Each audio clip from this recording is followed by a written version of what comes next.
and you know, we're not home and hosed by any stretch yet. It's such an even competition, but yeah, I still love playing footy and everything that comes with it, so I'm keen to keep going.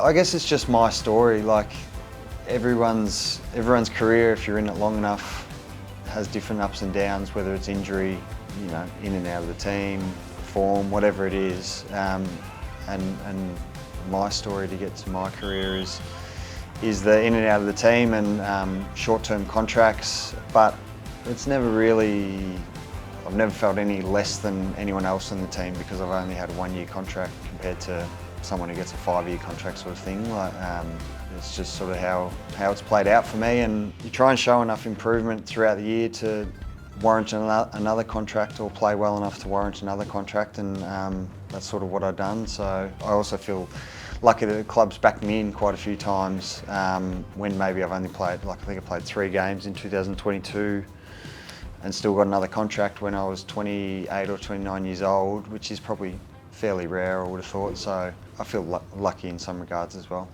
There we go. Oh, how's that for a goal?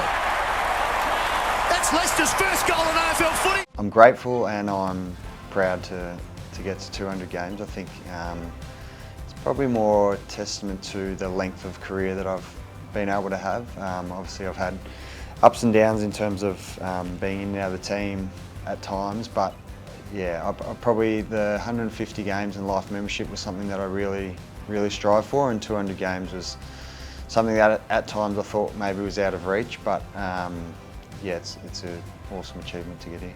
I really obviously love the club. I've always enjoyed the mateship that's come with footy, so even when we weren't going very well for a large period of my career there, I still you know, very much enjoyed coming into the club, and yeah, I feel very lucky that I've been able to play for this long, doing something that I love. Oh, my last 2 years have no doubt been my best 2 years. I was sort of like, well, I've got nothing to lose now. Like, Diz was probably only meant to be a couple of weeks away from coming back, so just go in there and back myself in. And for a large period of time, I used to come in and try and like just play my role, just beat my defender, you know, show some leadership, because that's what I always got praised for. I think when I came in last year, I was sort of like, well, no, how about I try and do a little bit more than just beat my defender, beat my forward, and the leadership stuff will naturally come. So focus on my own game a little bit more, and my attitude sort of changed from trying to have 15 involvements in the game and wanting to do 14 of them right to play a good game, as opposed to now probably try and have 25 involvements in the game, and I might only get 20 right, but my overall impact on the game is far greater.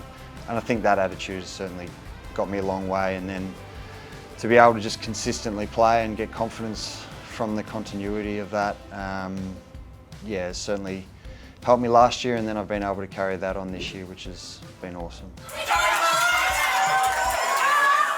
No doubt the highlight of my career, playing that prelim at the Gabba was awesome, and any final at the Gabba. From that middle period of my career where we might have had 15,000, you know, 10,000, 15,000 week to week, whereas nowadays we're getting sort of 30,000, and in that prelim final was a full Gabba, and the atmosphere was awesome. Now Leicester kicks, fires, scores! So to win that game and then get to enjoy the whole sort of grand final week, which is something growing up as a young kid, you know, I used to idolise players who played in the grand final, and overall I still look at the experience as very positive, and one that I'm very grateful for and look back on really proudly of. I sort of feel like it might be good karma for just being like a consistent performer and consistent person around the club. I've always felt like when I've been in and out of the team, my attitude's always been the same, which is probably helped me be in the leadership group for a long period of time. You know, I've always thought like, turn up and do my gym program, do the physio, massage, whatever's sort of required, and do that week in, week out, and eventually maybe outlast guys who take a shortcut here or there sort of thing. So yeah, I think playing in a premiership, playing in a grand final was a result of just being able to have a lengthy career, and I think I have a lengthy career because I've been consistent with my actions and my attitude. One of the things that stood out for me early on, I guess, was when he wasn't playing in the ones, there was people that were playing ahead of him, but he was probably still taking them to do extra touch and watch their vision with them. When you see someone with an attitude like that, it just speaks volumes of him, and I guess now it's returned back the other way, and he's still going out of his way to make sure the younger players are getting better. And yeah, I guess just as a person and as a player, it's one of the most trustworthy people out there, so it's pretty easy to see why people love him. I'm confident enough, but I'm not the loudest person out there. So yeah, I just tried to, through my actions, earn respect, and I think I've always tried to do that my whole career. Yeah, I like trying to win respect in the locker room amongst my teammates and also amongst the whole club.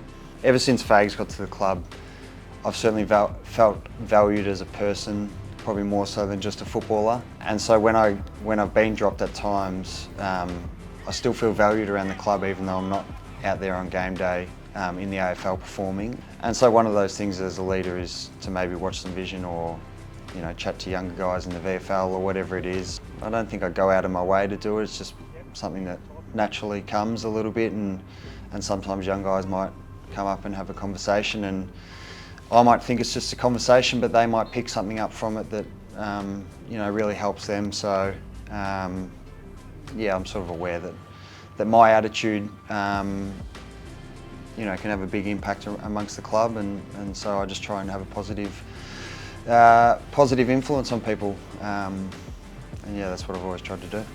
I think this year's been really exciting. Due to injuries, we've been able to get a bit of a mix of youth and experience in the team that maybe we wouldn't have seen without those injuries.